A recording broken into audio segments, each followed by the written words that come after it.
The woman on screen had long, stringy gray hair, drooping skin and cracked teeth, but her eyes were just as bright and alert as they ever had been. Shelley Duvall's appearance on Dr. Phil's show in 2016 was the first time fans had seen her in over a decade.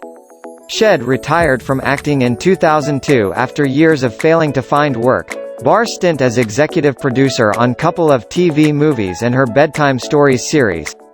But in the long period since she was last seen in public, Shelley's mental health had deteriorated to the point where viewers were uncomfortable with the way she was being questioned. Asked by Dr. Phil about her health, Duvall replied, "Well, you know, damned if do, damned if don't. Mean, if say I am healthy, first thing they'll do is hurt me tonight." When pressed on who she was talking about, the actress replied, "Whoever is in the security, or at the bank, doing night work." The Sheriff of Nottingham was after her and revolving dish had been implanted in her knee, she claimed.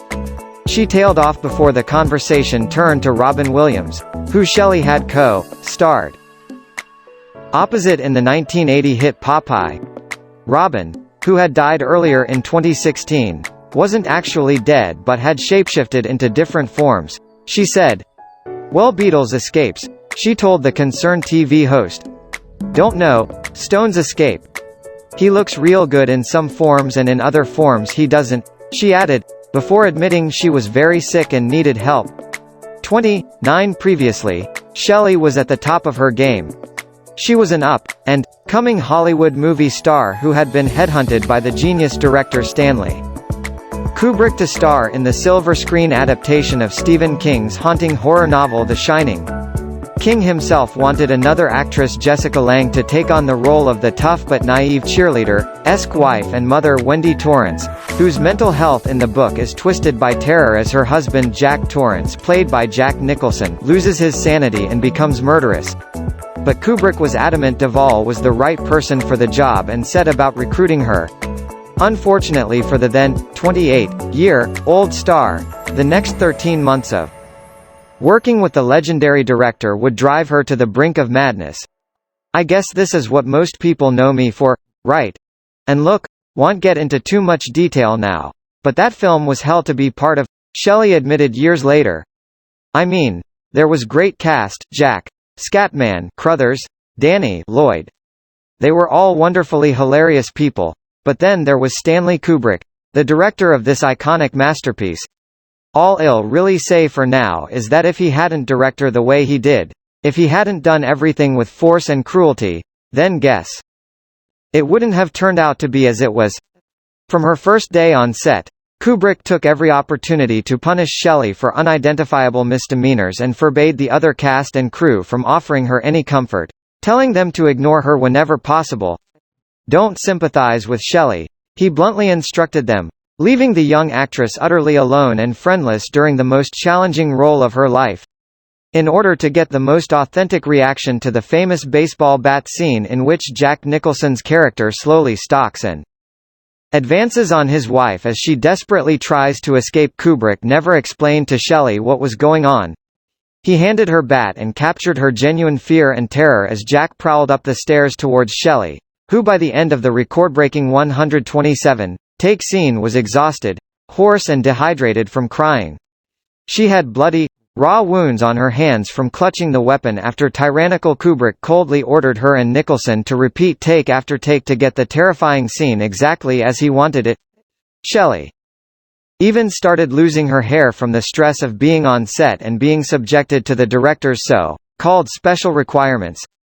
Kubrick would cut her lines without notice and keep her isolated from the rest of the cast, not even giving her single compliment about her acting to keep her in state of stress throughout filming. From May until October was really in and out of ill health because the stress of the role was so great, she later told David Hughes in his book The Complete Kubrick. "Stanley pushed me and prodded me further than I've ever been pushed before. It's the most difficult role I've ever had to play."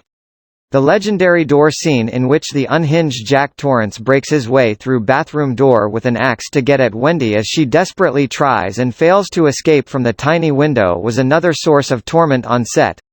The scene took 3 entire days to film, with Shelley once again expected to produce take after take of full-body hysteria to Kubrick could get his perfect shot. Nearly 60 wooden doors were used during the shooting, and Nicholson admitted Shelley had the toughest job he had ever seen. Jack said she came to him at the end of one day to show him clumps of hair that had fallen out of her scalp, adding that Shelley often felt physically sick from the pressure she was under to perform to Kubrick's exacting standards. After her appearance on the Dr. Phil show, fans were shocked to see how drastically Shelley had changed in the years since the height of her fame. One viewer, Stanley's own daughter Vivian Kubrick, was disgusted by what she called the exploitative nature of the interview, and wrote to the show to complain about the utterly heartless form of entertainment. "You are putting Shelley Duvall on show while she is suffering from pitiable state of ill health. Unquestionably, this is purely form of lurid and exploitative entertainment. It's appallingly cruel," she tweeted to Dr. Phil. Shelley Duvall was movie star. "Whatever dignity mere unfortunate creature might have in this world, is denied her by your displaying her in this way. I recoil in complete disgust. Hope others will join me in boycotting your utterly heartless form of entertainment, because it has nothing to do with compassionate healing," she raged. Vivian had personally witnessed some of the treatment dished out by her father, which was captured on camera in her making of documentary Stanley Kubrick, Life in Pictures. In it, Nicholson praised the director and the film they created together, but admitted Kubrick became different director around Shelley. Kubrick was caught on camera telling her she was wasting everyone's time on set and rubbishing her suggestions in front of the crew. Rumors of the infighting and tension on set quickly made their way into the public, despite Kubrick's fierce dislike of the media. When the film was eventually released, critics immediately pounced on Shelley's overwrought acting, which was described as comically bad. Both she and Kubrick were nominated for the inaugural Golden Raspberry Awards, foil to the glittering Oscars ceremony to highlight the worst movies of the year. A hurt Shelley retreated into herself after the poor reception, later telling film critic Roger Ebert that she felt overlooked by the public after going through such production. Jack Nicholson's character had to be crazy and angry all the time. And in my character, had to cry 12 hours all day long, the last 9 months straight, 5 or 6 days week, she pointed out. I was there year and month, and there must be something to primal scream therapy because after the day was over and I'd cried for my 12 hours, went home very contented. It had very calming effect. During the day would have been absolutely miserable. After all that work, hardly anyone even criticized my performance in it, even to mention it. It seemed like the reviews were all about Kubrick, like wasn't there? Stephen King famously hated what Kubrick had done to his portrayal of Wendy, complaining to Rolling Stone in 2014 that the movie is so misogynistic.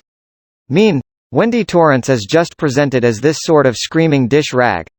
His dislike of the movie was so strong that he even paid out of his own pocket for TV mini-series of the novel in 1997.